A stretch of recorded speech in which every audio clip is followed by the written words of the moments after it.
This is Laura London, and you're listening to Speaking of Jung.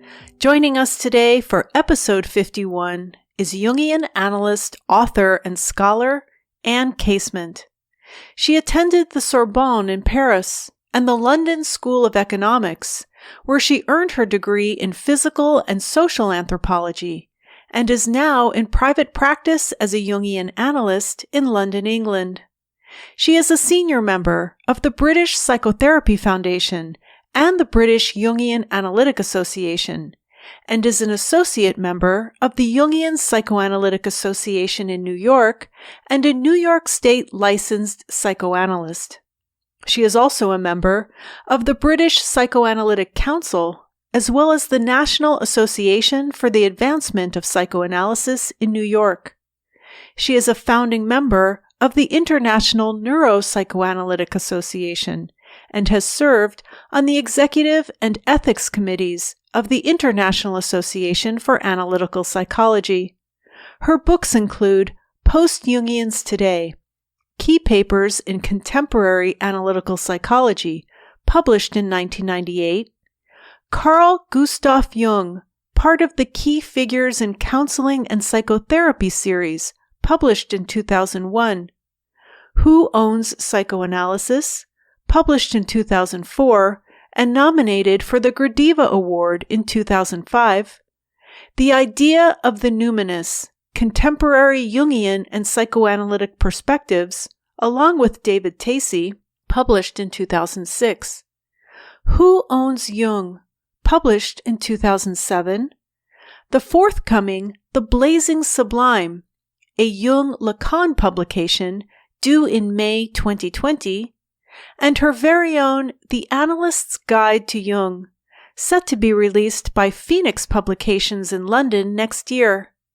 She has conducted research into statutory regulation at the University of London and has published widely, including articles and reviews for The Economist, and is on the editorial board of the Journal of Analytical Psychology, as well as other professional journals. In November of this year, she delivered the Fay Lecture Series at the Jung Center of Houston, Texas, titled Integrating Shadow, Authentic Being in the World, and it is the subject of our talk today. This interview is being recorded on Monday, December 2nd, 2019, through the magic of Skype. Mrs. Casement, welcome to Speaking of Jung. Thank you, Laura. It's a pleasure to be talking to you. I wonder if I might make a couple of amendments to the introduction. Please. One is I forgot that I'm also a member of the British Psychological Society, as I'm a psychologist as well as a psychoanalyst.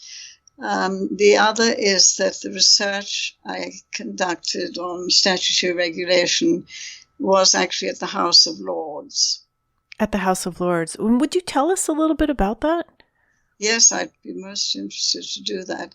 I was at that time the head of a large umbrella group called the UK Council for Psychotherapy, which covered all the main modalities of psychoanalysis and psychotherapy in the UK. And I went to have a meeting with a peer at the House of Lords, because I was meeting with various members of Parliament and Lords to discuss the work of the UK Council. And one of them was a peer called Lord Alderdice, John Alderdice, who offered to bring a private members' bill to regulate what's called psychotherapy in the UK. Believe it or not, we don't have licensing in the UK, either for psychoanalysis or for psychotherapy. Okay. So, of course, I was very excited by this offer. And we then proceeded to bring together what John Alderdice called the main stakeholders, and that included, of course, the UK Council, which I was head, the British Psychoanalytic Council, the Royal College of Psychiatry, the British Psychological Society, and other bodies that had a vested interest, of course, in psychoanalysis and in psychotherapy. And we worked together for 2 years at the House of Lords, which was absolutely fascinating because I learned a lot about the workings of Parliament doing that, particularly, of course, the House of Lords. And I briefed a lot of the peers who supported our move to statutory regulation. They were highly supportive of us. So I had the great pleasure of seeing my words appearing in what's called Hansard, if that means anything to you, which is a recording of what happens every day in the chamber of the House of Lords. Oh, yes, okay. You know, you have an equivalent, I expect, in the Senate in Washington. And so that went along very well for 2 years. We worked, we brought together all these main stakeholders, as they were referred to, who worked extremely amicably and diligently together. But once we got it to what's called second reading, it was killed in the House of Lords by the then Under-Secretary of State for Health, who happened to be a Labour peer. And he wasn't doing it for malicious reasons. He had his reasons for not wishing a bill to go through at that point. So we remain actually unlicensed, to use the term that you use in the United States. No psychoanalyst. I'm probably one of the very few, possibly even the only licensed psychoanalyst in the United Kingdom, because I have my license in New York State. I see. So you attended the Sorbonne during a very interesting time with some very notable people, and that was a big influence on you. And you're also an anthropologist. I came to anthropology because I was introduced. I was only 18 at the time. So, I nevertheless managed to, I suppose, hold my own reasonably well with people like Claude Lévi-Strauss, Merleau-Ponty, who was absolutely wonderful, Sartre, who I attended a dinner that he gave one night at the, what was called the Select, which is still there, actually. It's one of those wonderful old brasseries in Montparnasse. So I was very fortunate because I was well connected, shall we say, and this is why I happened to be introduced to some of these, obviously very big names. And Lévi-Strauss in particular rather took a shine to me because of my background. I'm what's known as, we call it in the UK, we call it the British Raj in India. And that's my background. I come from an old colonial family. And Lévi-Strauss, as an anthropologist, was very admiring of what the British did in India compared to what the French did with their colonies, particularly in Algeria and, of course, in Vietnam, which I need hardly say more about. So you completed your studies in anthropology, and then you somehow became a Jungian analyst. And I'd like to go over a little bit about how that came to be. And you and I were chatting a little bit before about how we both entered analysis when we were in our 20s, which is relatively young for that. And so I was wondering if you would tell us a little bit about how that happened and how you then came to become a practicing Jungian analyst. Well, I started on the couch, as we say in London. I had, obviously I wouldn't have known this sort of language when I first started, but I had what was called a recurring problem. I mean, I was astute enough to know that this was that I kept finding myself in a certain situation.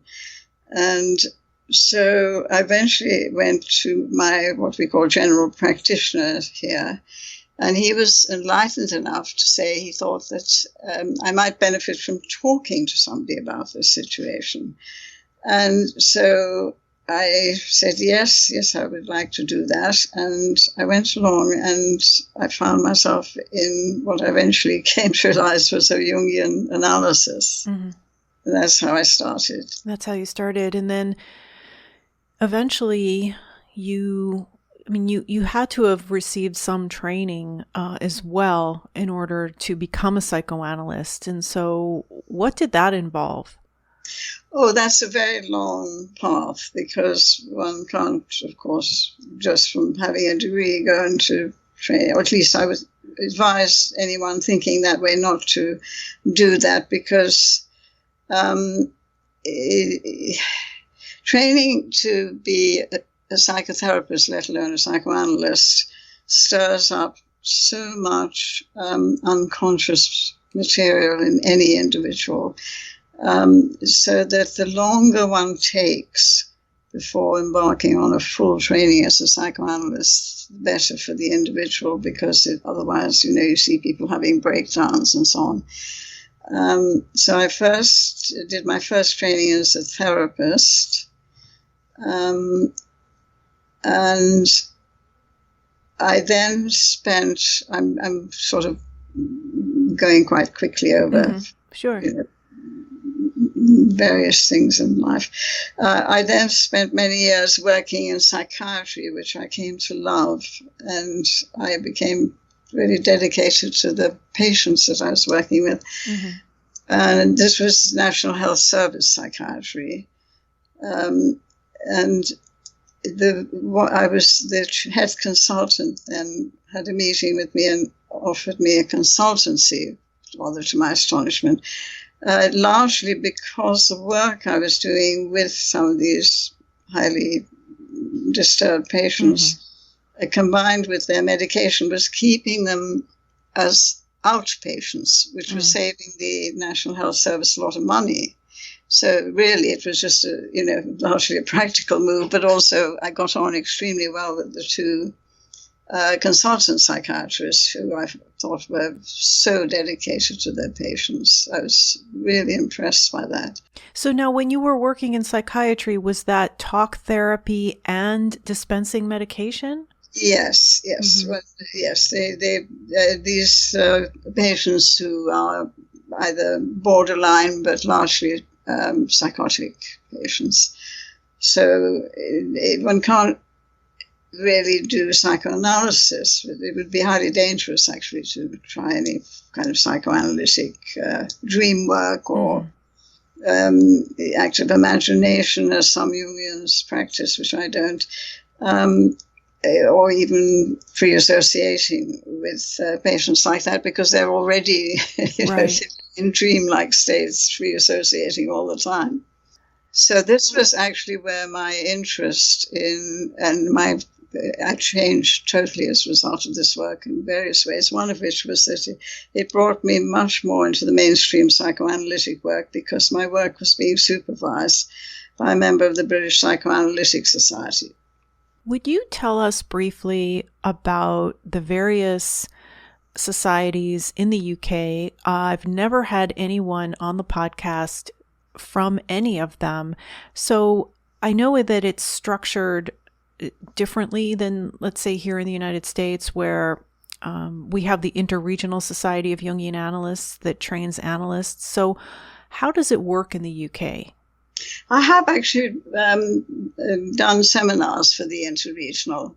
So that was actually at Pittsburgh, which I enjoyed very much. But yes, you're right. I think there is a difference in the trainings, and largely, I would say, because the majority, not all by any means, but the majority of Jungian psychoanalysts train, of course, they train in Jungian theory and practice, but they also incorporate a great deal of mainstream psychoanalytic theory and practice in their trainings. And in the UK, are there different training institutions that one can attend?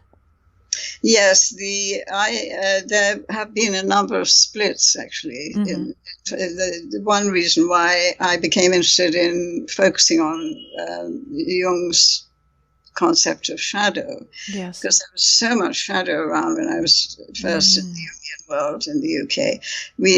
One might say the UK pioneered splitting in the Jungian community.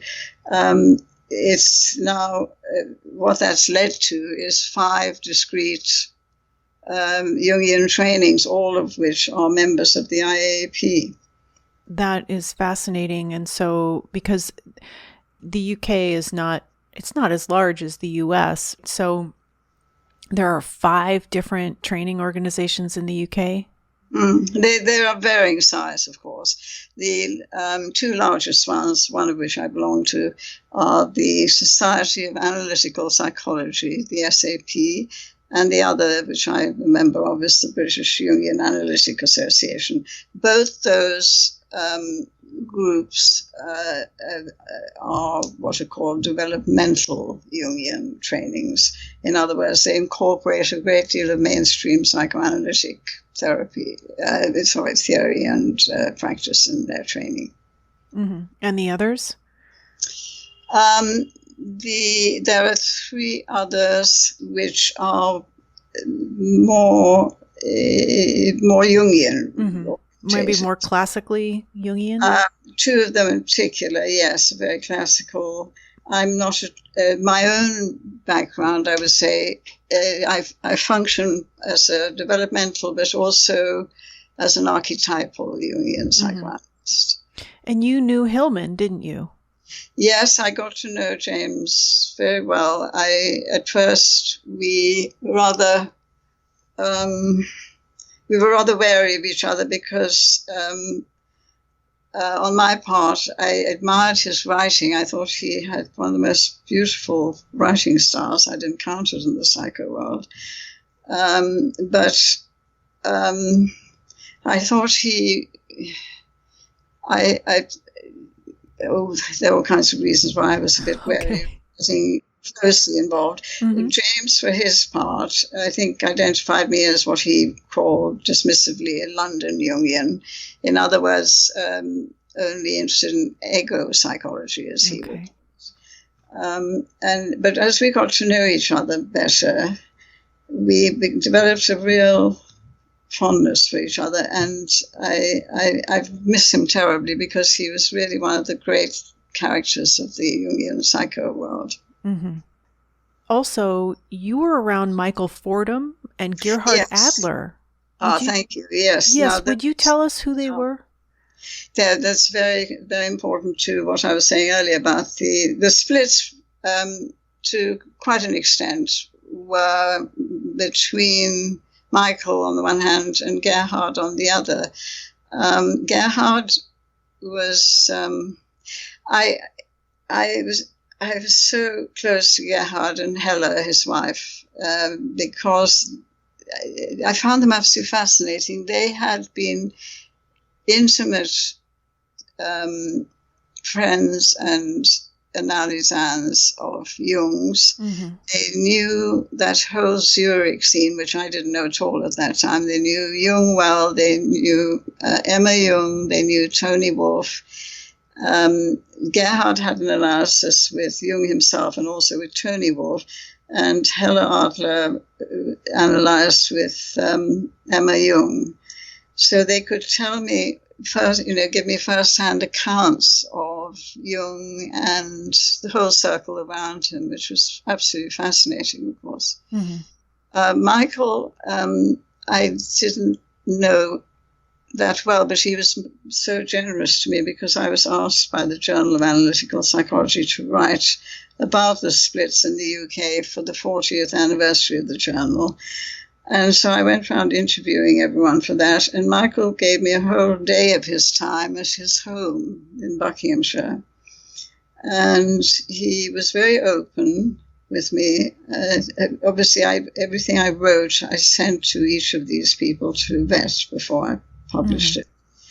And so I developed, I think we in the UK and the Jungian world in general owe Michael a huge debt because he is really the pioneer of this union, if you like, of Jungian and Kleinian in particular, psychoanalytic theory and practice. I mean, he knew Jung, right? He was an analyst of Jung's as well? No, he didn't have analysis with Jung, but he certainly knew him well. He seemed to have a particular affection for Emma Jung. He writes very warmly about her. I sense a certain guardedness when he's writing about Jung, although Michael always wrote, was very supportive of Jung, and wrote always as a Jungian psychoanalyst. He never said that he was a mainstream psychoanalyst. Yes, he was one of the editors, so was Gerhard, of the English collected works of Jung. Yes. And where did you write about them? That was in the Journal of Analytical Psychology. I wrote a brief history of the splits in the UK Jungian world for the 40th anniversary issue of the JAP. Okay, great. And I will put a link to that in the show notes on this episode page. And I would also like to mention that you wrote a book that was published in 2001 called Carl Gustav Jung. I highly recommend, but it was written, as I said, in 2001, which was before the publication of the Red Book. And I'm just wondering if you would have changed anything or added anything now since you've seen the Red Book. The Red Book, thank you for what you said about Carl Gustav Jung. That actually was one of a series. It was edited by someone I know well called Wendy Dryden. And so he invited me to do the one on Jung, and then somebody else did the one on Freud, and so on, this one on Klein. So we were given a format, and we had to stick to it. And Wendy seemed pleased with what I gave him on Jung. Where was I going with that? Yes, the Red Book. I'm close to Sonu Shamdasani, and I was actually with Sonu at the launch of the Red Book in New York in 2009, and then we also went to Washington in 2010 for at the Library of Congress. There was a display of the Red Book. Yes, which was marvelous, actually. And Sonu is such a gifted scholar. I have all the time in the world for him. The Red Book, I guess I still haven't made up my mind about it. In one way, I would see it as the perfect reference book to explore the existence of God in cyberspace. And I have actually written about that for a book that Murray Stein produced. The other thing I'd like to say about the Red Book was that I reviewed it for The Economist in literally the week that it was launched in New York City. And my editor at The Econ was so astonished by the artwork in it that she actually asked me if Jung had painted all these paintings himself. She said she thought that this was great art. She was really, and she's somebody who knows a lot about art too. So that was quite a compliment. But yes, he's certainly a very gifted artist. And I've actually written, trying to remember where, I think it was quite recently, I wrote, oh yes, that's right, it's for the Sublime book, I've written a chapter on why Jung avoided using the term sublime. I think he actually was such a gifted artist that he was anxious that he might be seduced away from his work as a psychologist. Oh, yes, and that's in the forthcoming book, The Blazing Sublime, which is a Jung. Yes. Yes, a Jung Lacan publication that's due next year. Would you tell us a little bit about that book? Yes, that came about because I, with another Jungian and two Lacanian psychoanalysts in London, I organized a conference at Cambridge. I'm trying to remember what it was called now. But that was a joint Jung-Lacan conference. I've always been interested in Lacan because, of course, going back to my time in Paris, Lacan was very much around at that time. And so we did a conference, and my friend Oliver Rathbone at Carnac was very keen to publish a book out of that conference, but I said all those years ago that I didn't want to do any more books. And here I am now producing more books again. So I declined at that point, but then it kind of wouldn't go away. You know how some ideas keep nagging at you until you pay attention to them. And so I approached Oliver again, and I asked him if he would be interested in publishing a book out of that conference, and he said absolutely. So we are duly producing that right now, and it's going to be published by Routledge, in fact, because Carnac have sold their publishing arm to Routledge. It's going to be published by Routledge. The publication date at the moment is May 2020. And you have, how many chapters do you have in that book? Well, I'm the editor, so I have one chapter. We had to keep the word, publishers don't like publishing big books. So we've tried to keep the word count down to, I think we've got it to about 125,000 words, something like that. Mm-hmm. And we've got several contributors, many of whom gave presentations at that conference and who came from all around the world. So we've got chapters from people from the Far East, from the United States, obviously, Latin America, and so on. Nice. Europe, which I can now say Europe because we're about to leave the EU, and so on, and Turkey, and various other parts of the world, which is wonderful. Are they all analysts or some scholars as well? No, it's a joint mix. That's a very good question. No, it's a mix of analysts and academics. I see. And then you also have another book coming out next year, which you've written on your own. It's called The Analyst's Guide to Jung, and it will be released by the newly formed Phoenix Publications, which is based there in London. And would you tell us a little bit about The Analyst's Guide to Jung? That's a highly individual view of Jung. I'm really loving doing that because the Carl Gustav Jung, as I mentioned earlier, I had to write according to a format, and of course I could express my own ideas, but this one I've been given carte blanche.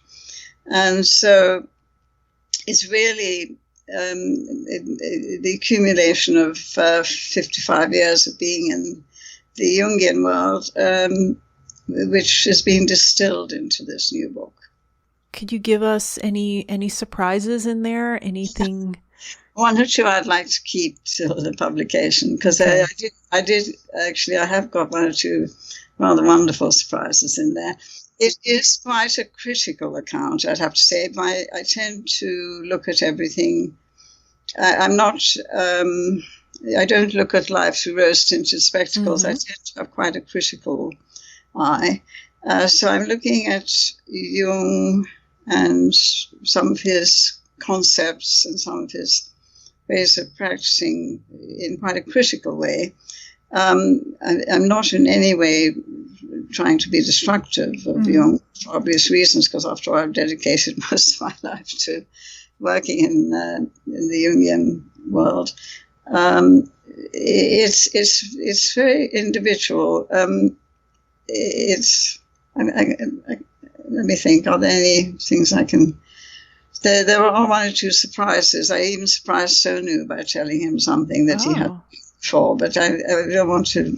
Obviously, I don't want to broadcast that before the book comes out. Well, maybe you can come back after it's published next year and we can talk about that. And I was reading in your paper on Wolfgang Giegerich, where you said that your study of his writings led you to rethink the usage of some of Jung's terms, such as the psychoid, synchronicity, and even the unconscious. Wolfgang has completely transformed me. In a way, I think I would say that if one's looking at this teleologically, in a way it's almost as if my encounter with Wolfgang is why I came into the Jungian world. And would you tell us who he is? Wolfgang is a Jungian psychoanalyst living and practicing in Berlin. He's for me, the most provocative, interesting, and in-depth thinker in the Jungian world.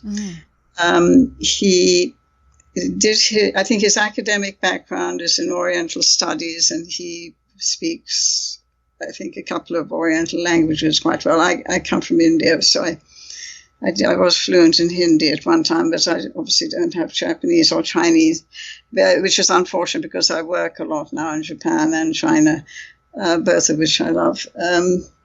But Wolfgang, he's also highly philosophically based, and I've always been drawn to philosophy since I was 16. What he's done for me is immeasurable, really. He's reopened my great interest in perhaps one of the most incredible philosophers who ever lived, and that's Heidegger. He's also shown me how important Hegel is. Jung totally dismissed Hegel. I think really Jung gets a lot of his reading of Hegel from Schopenhauer. Again, Schopenhauer has a huge influence on my thinking.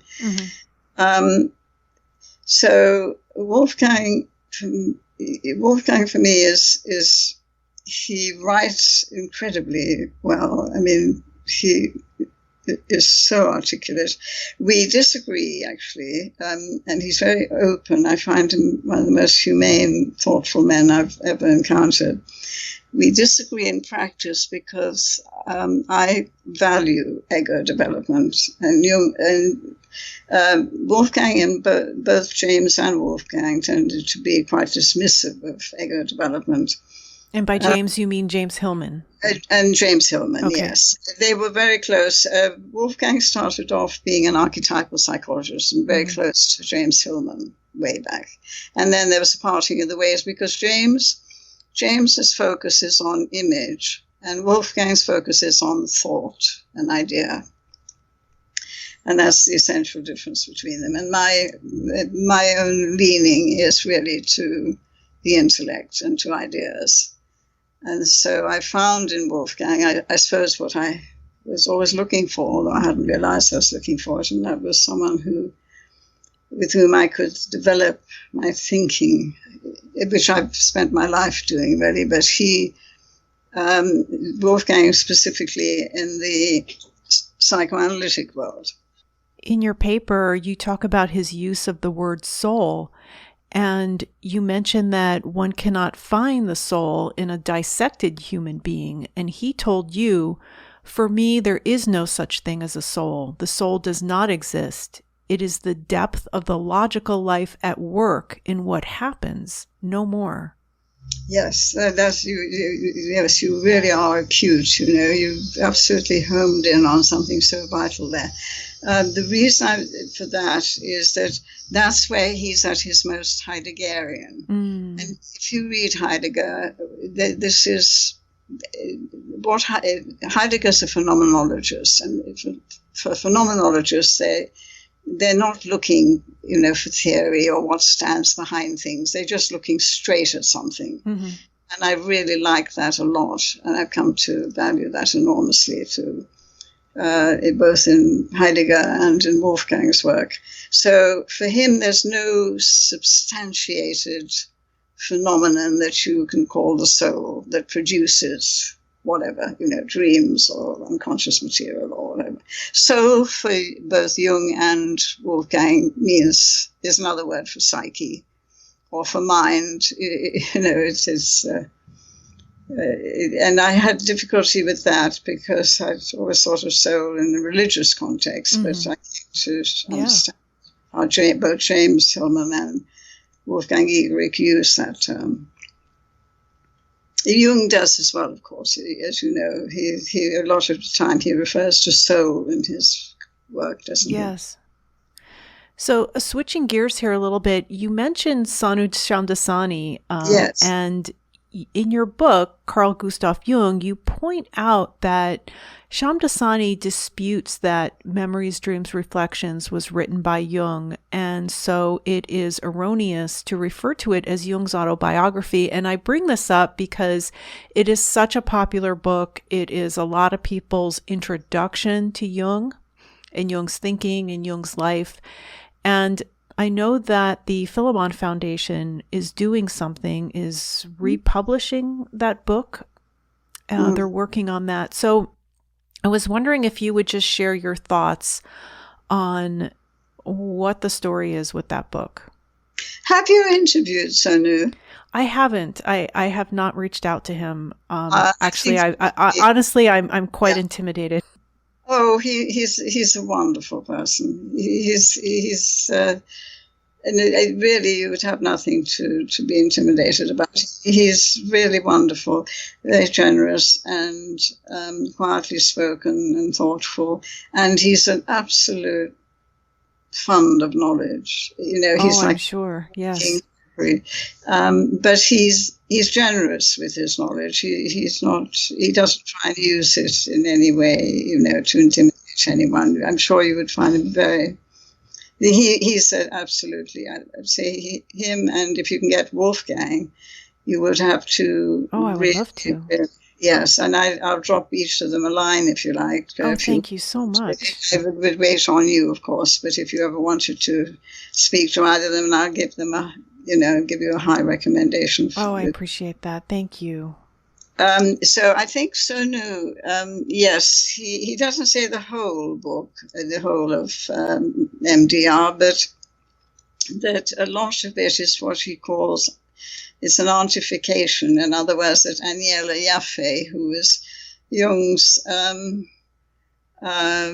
personal assistant, secretary, that kind of thing, that there's quite a bit of it was her input. And he's written a lot about that. But I think if you're going to interview Sonu, he'll give you a much account. I've got the book that he wrote about it. And he gives, he quotes from it where he thinks he's not Jung himself, but quite a lot of it is Jung. It's not. But he also mentions Sonu. That Jung himself distanced himself from MDR and said that this was not his autobiography. Oh, interesting. I didn't know that. Interestingly enough, was listening to an interview with Aniela Jaffe, who actually she was a student of Jung's and then went into analysis with him and became an analyst herself. Yes. Eventually. She sounds like a very good woman, actually. I know someone who worked really closely with her, and that's Bob Hinshaw, who's in Einsiedeln, which is up above. Oh, yes. I've been there. Yes. And Bob is wonderful. Really wonderful. He's another walking archive. And he was very close to Aniela. Yes, I actually got to sit and speak with him in his office, looking out the window onto the huge Benedictine Abbey that houses the Black Madonna. And we did speak about her. Bob is someone I'm very close to personally, because we were asked to chair the Cambridge IAP Congress. We have congresses every 3 years. Now that's a major undertaking. Mm-hmm. Oh, I'm sure. And Bob and I had never met before. And one coming from Zurich, the other from London, we were rather sort of eyeing each other up and down. But we hit it off almost immediately, and we became so close. And he told me a lot about Zurich, which I was fascinated by. And he and I just are still very dear friends. And we've done some work together for the IAP and other ways as well. But Bob would have a lot of information on Aniela, if you wanted to know more about her. Yes, and I was actually just listening to an interview that she did with Suzanne Wagner for the Remembering Jung series, and Dr. Wagner asked her if it was true that there were some things that were left out of the book because the family didn't want it in there, and she said no. And it's interesting because I've heard a lot of conflicting information about that, and Dr. Wagner suggested that it was it was on the topic of reincarnation, and Mrs. Yaffe, she said no, that wasn't true. So there's so many stories and what's true and what isn't, and which kind of maybe will lead us into our topic for today, which is the shadow. And I found it interesting that you mentioned that the splits in the societies in the UK, that they kind of pioneered splitting, right? Here in Chicago, the Jung Society Association split. And so now there's one in Evanston and there's one in the city of Chicago, right? Yes, indeed. I know. I was in Chicago for the Chicago Congress. I think that was in 97, 98, something like that. And I did know Peter Mard. At least I got to know him a little bit. And so Peter, I think, headed, I don't know a huge amount about the split, but I was hearing about it while I was there, and then I heard subsequently one or two things. But yes, that's one's in Evanston, and where's the other one? It's in the city of Chicago. It's downtown, and it is now the Jung Institute of Chicago. So it is a training institute. Yeah, so George Hoganson and people like that would be, and Mary, what's that lovely woman that I'm so fond of? Names now. But anyway, yes, I know some of the Chicago people, of course. And I know George Hoganson very well. Yes, and Dr. Hoganson was a guest on this program. Getting to the topic of the shadow, another Jung society here in the United States, which is probably the largest one, which is in Houston, Texas. It's just called the Jung Center. Has an annual lecture series called the Fay Lecture Series, and you presented it this year for them, which was back in November, and it's titled Integrating Shadow, Authentic Being in the World. And what I found interesting is that you said Jung's thinking on shadow may be viewed as the most important contribution to psychology from his vast oeuvre. It is as relevant today with the proliferation of strong men and their revanchist policies as it was in Jung's time when the twinned ideologies of communism and fascism stormed the world stage. Oh yes, I wrote that blurb for the Jung Center to circulate. So I was hoping that you could tell us a little bit about, well, first of all, what is the shadow? I think I'm going to let Jung speak to that, because who better than Jung? And it very succinctly, he said, the shadow is everything one has no wish to be, which I think sums it up beautifully. The reason I got interested in shadow, apart from all this splitting that I witnessed in the 70s in the UK, was that I lecture on the Master's and Ph.D. post-Jungian course at one of the universities in the UK. And I've been there ever since it started, and my theme became shadow. I was actually lecturing on something else, and then one of the students said, why is shadow on the curriculum? And I said, what a good question. So I did an extra seminar on shadow for the university, and they then incorporated that in the curriculum. And what I then realized I needed to do was to write quite a didactic paper on shadow, because if you're introduced, the question you're asking me, which of course what students would ask as well, what is shadow? How do we identify it? How do we experience it? And so on. So I wrote a didactic piece dividing shadow into three parts: personal, collective, and archetypal. Mm-hmm. And so I've been expanding on that over the years since then.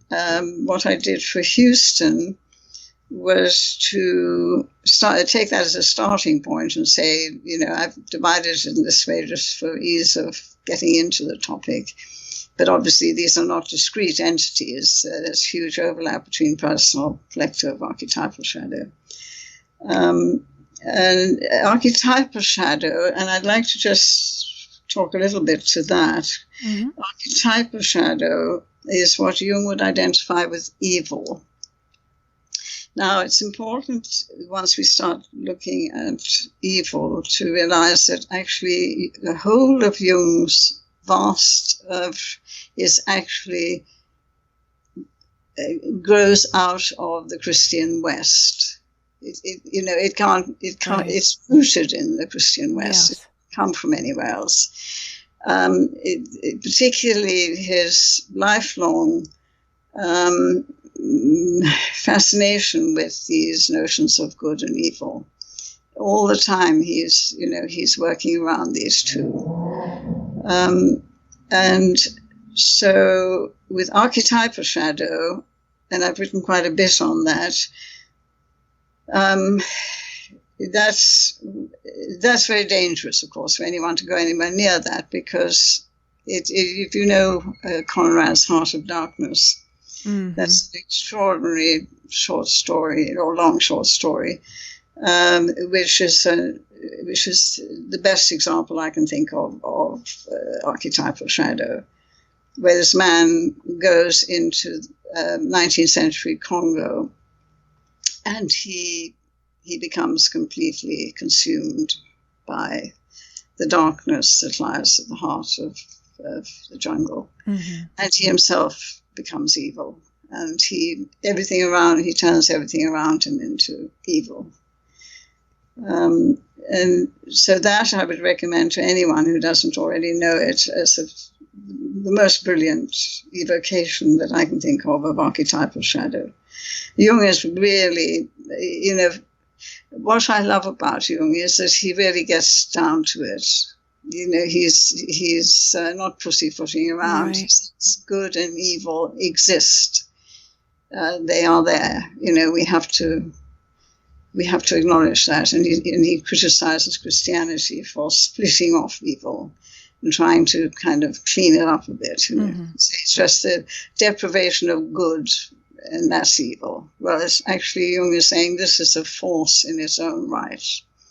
Now, these are great contributions to thinking. What Jung was doing at that level, I think, is incredible.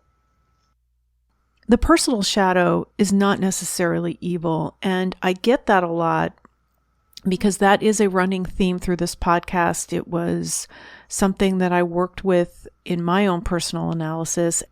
It is a topic that I have been focusing on for many years, and it's come up recently because of the work of a K-pop group called BTS.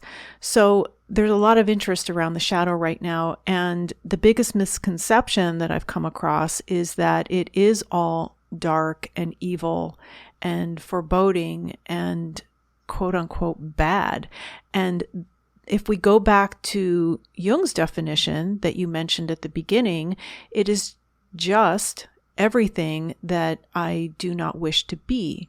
So that's very different from evil. Yes, I quite agree. So then how does this tie in? I mean, how does the persona relate to the shadow? Well, actually, it's interesting you were saying that, because that was one of the main presentations I did at Houston, because persona is quite neglected. I think on the whole, my experience anyway in the Jungian community is that a lot of Jungians are rather dismissive of persona. They see it as superficial and unnecessary almost. whereas actually it's a very necessary part of our psychological equipment. Mm-hmm. And so the personal shadow, when I was first in the Jungian world, a classical Jungian analysis would go along the lines of you first work through the personal shadow, and then you got to anima, animus, and so on, going deeper and deeper into unconsciousness. And the personal shadow is by no means bad or evil. It's all the things that I either don't want to know or actually don't know about myself. And then what do we do with that? Well, that's a very good question. Because it can be quite distasteful, actually, when one first has to look at and recognize parts of oneself that one was actually living through projection onto other people. Mm-hmm. All kinds of things. I personally, I have to say, I know I'm going to be criticized for this, but I don't know if I want to use the word enjoy. I welcome shadow work because I want to know, right? Other people see things in us that we can't see. Not because we have a character defect, but because it's not possible for us to see. No. Right. So if other people are seeing things in me, I want to know about it. I want to become aware of that. Instead of me walking around not realizing that I am exhibiting these behaviors or that I have these ideas or beliefs, I want to know about it. Tell me. Let me work on this. Let me take a look at it. Isn't that better than walking around not knowing those things about us? Laura, I almost feel I'm listening to myself hearing you talk like that. It's so wonderful because actually I'm afraid there are, I would say, a great many people who don't want to know. Really?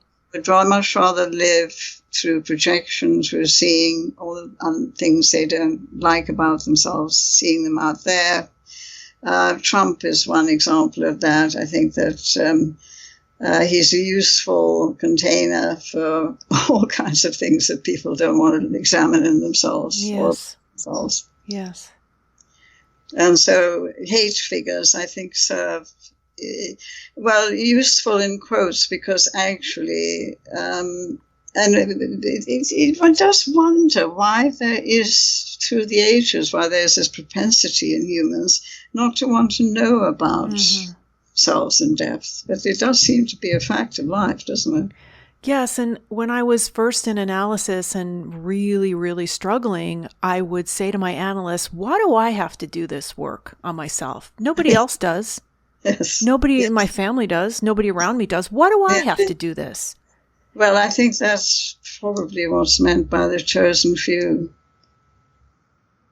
That is a mystery, Laura. I've been asking that question for decades. I don't know, and I don't think any of us know why some of us are chosen.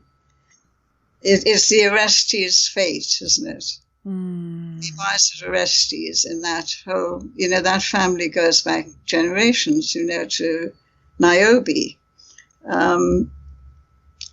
And why is it Orestes who finally stops that, generation after generation after generation of pathology that comes down through that family, murdering each other and doing all kinds of horrible things to each other.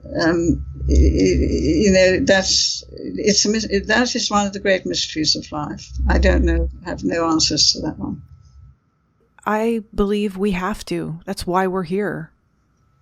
Some of us carry that, yes. And I think Jung acknowledges that, doesn't he, when he says that the individual who does this work on himself is doing a great work, not just for him or herself, but for the world.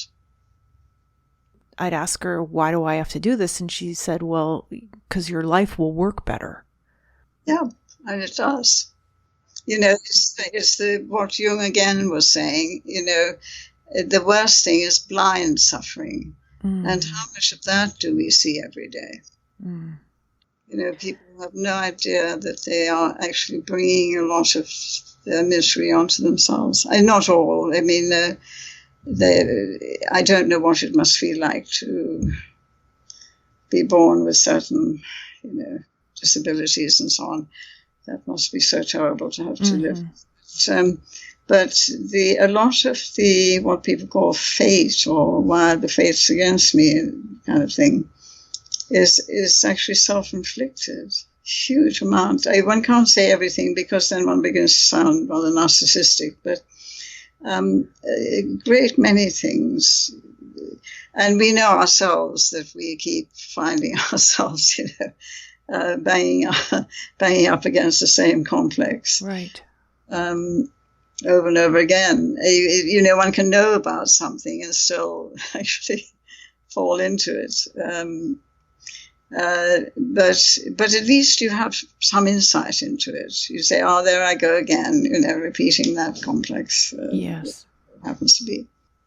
In your book, Carl Gustav Jung, you do discuss Jung's own shadow. And I was wondering if you would say a little bit about that, because as I'm sure you know, some of the Jungian community does get accused of sort of deifying Jung, putting him on a pedestal. But Jung had a shadow too. Very much so. And a very dark shadow, as you know, to do with what happened in the 30s, in the last century. Interestingly enough, you're asking me that now because I'm just right this minute shadowing a book by an American academic. He asked me if I would do that, the process of writing his book on anti-Semitism.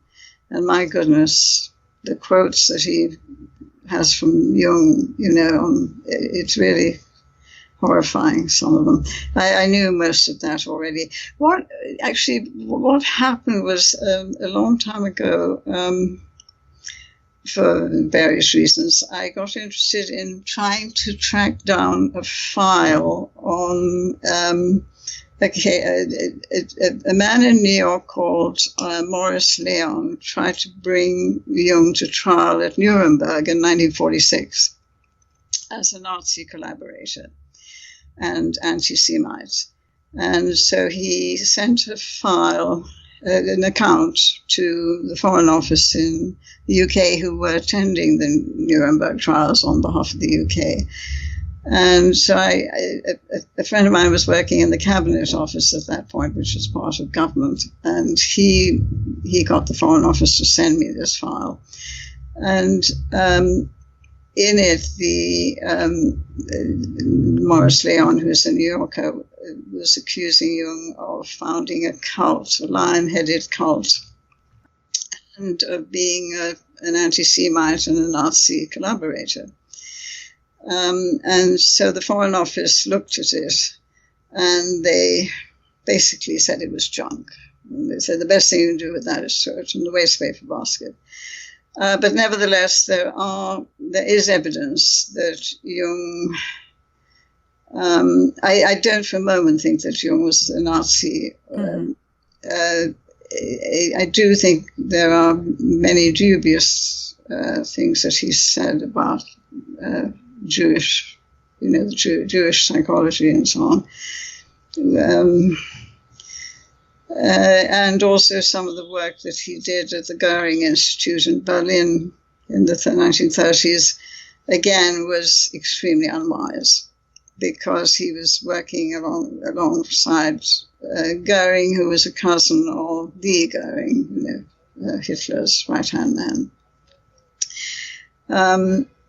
So, yes, there's a very dark shadow there. I don't think that analytical psychology will ever actually emerge from that shadow. It's just too ingrained now as, Jung as having certain Nazi sympathies and being anti-Semitic. And it's very difficult for anyone who's part of the Jungian community to have to live with that shadow.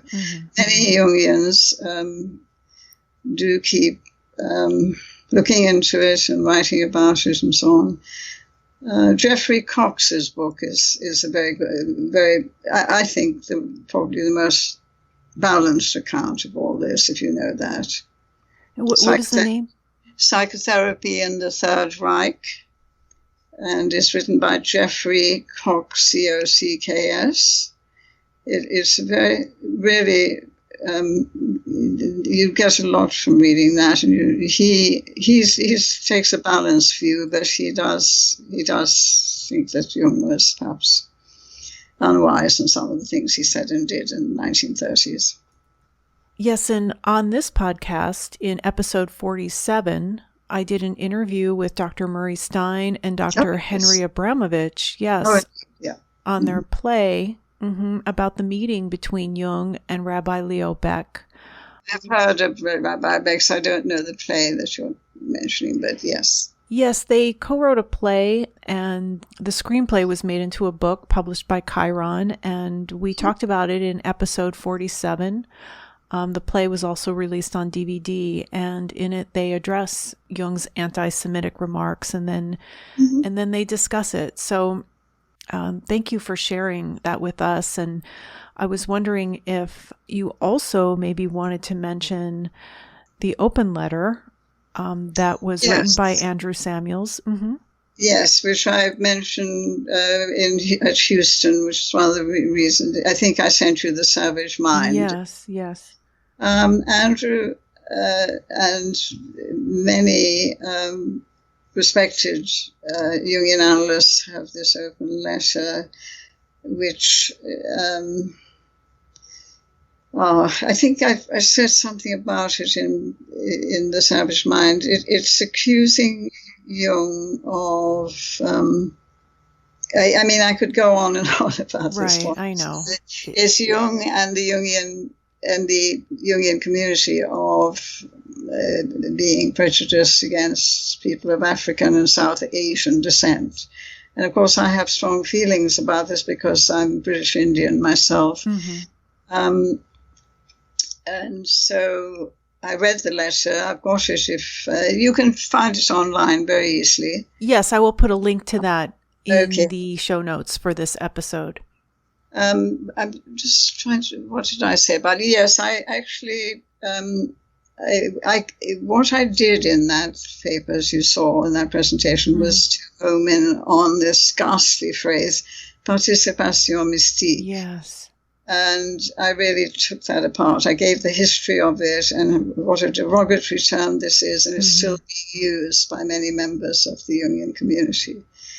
And I think that's most unfortunate because it perpetuates this idea that Jung and Jungians are prejudiced.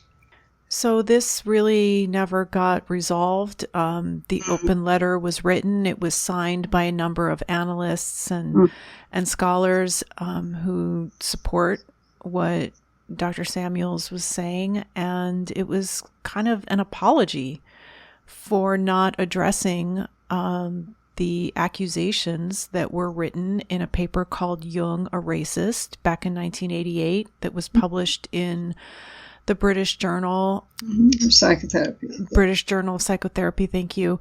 So this is a very touchy subject. The IAP is doing excellent work in all kinds of ways, which is why I'm supportive of it. And I've actually done something like 20, well, now it's more than 25 years of work for the IAP in different capacities. And when Andrew's letter was published online, the IAP set up a working party in 2016 to look into this matter. So it is being looked at and investigated, and I think that's very worthwhile work that the IAP is doing. And Andrew is a friend and a very old colleague of mine, and we've done a lot of creative work together over many years. So I think it's really what we were saying earlier about shadow. The more that one opens it up to the light of day, the more something can be aired. Yes. Yes. It's not easy to do, and of course it's very difficult for a whole community. More than 3,000, the IAP has more than 3,000 Jungian analysts, as members worldwide, and it's a very difficult thing for the whole community to try and look at something like this. But the IAP has, as I say, set up this international working party, which is looking into it. Mm-hmm. And it's only natural that not everybody would agree. Oh, indeed, yes. A lot of people don't agree with what was said in the open letter, and really, made their points, and also were saying that they were very supportive of. After all, Jung did do. He did some wonderful things. When you read Gerhard Adler's account of what he did on that African expedition of his, it's quite extraordinary, really, that he had that kind of physical and psychological courage to do what he did there, and he was obviously very interested in people all around the world, as you know. Their religions and their mythologies, but also in how they lived on a day-to-day level. The one place where he came to grief was, of course, my home, my motherland, which was India. I think once he bumped up against the reality of India, it was too much for him, and India often does have that impact on people. Mm-hmm. Mm-hmm. Well, we're coming close to the end of our time here, and I was wondering, there's anything that we haven't covered that you were hoping to discuss? Thank you very much. I'll just have a quick look. I've jotted down some notes before we talk, but I think we've pretty much... You're an excellent interviewer, I must say. That's why I agreed to this, because I watched you being interviewed, and I was most impressed by that. That's so kind of you to say, and I really appreciate that. Thank you so much. Thank you for calling me kind, because kindness is the quality that I most value in anyone. I feel exactly the same way.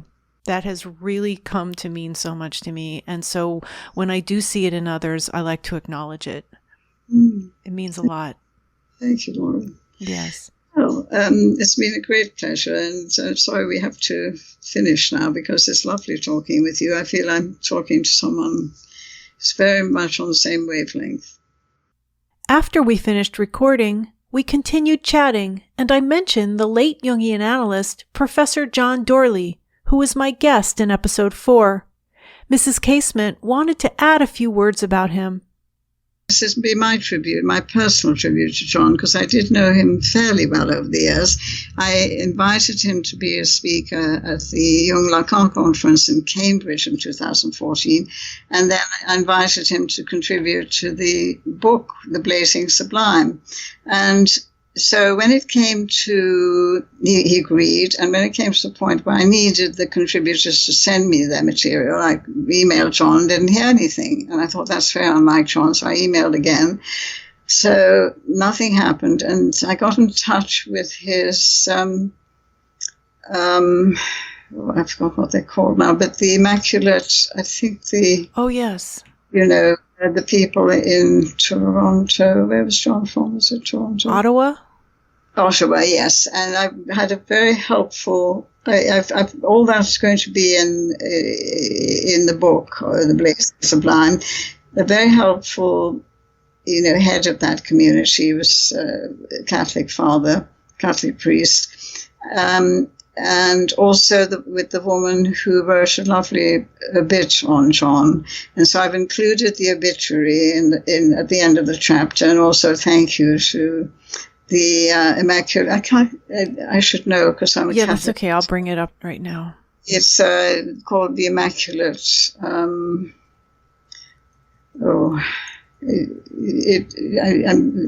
Being a Catholic, I ought to know what that is. I am too. So, there you are, Laura. That's another link between us. Yes, Oblates of Mary Immaculate. That's it. Thank you so much. Yes, there was a father. I'm afraid I can't remember his name, but I've mentioned him in the book, of course. So I said to them, I have a pretty shrewd feeling that John actually has his trapped on his computer, so could we have a look? Yes. And sure enough, there it was. And they were so pleased, and they sent it to me. And so we've got John in the book, as well as the obituary that Rosemary, and I can't remember her name, she's a Jungian of some kind as well at Ottawa. So all that's in the book. And wonderful. Yeah, and he wasn't very well, I have to say, when he came to the Cambridge conference. I noticed he was walking with a stick, and he was clearly having difficulty. Yes. So I've spent some time with John there because I've always thought so highly of him, and I was very fond of him as a person. So that's a lovely end, I think, to our little afternoon together. Well, thank you so much. Yes. John, he was very special. Yes, everybody that I know who knew him says the same thing. So, and a lovely sense of humor too. That's wonderful. Thank you for sharing that with us. Please visit the website Speaking of Jung, that's JUNG.com, for more information on everything that was discussed here today. There you will also find all of the previous episodes of this podcast, which are available to stream or to download for free. This is Laura London, and you've been listening to Speaking of Jung.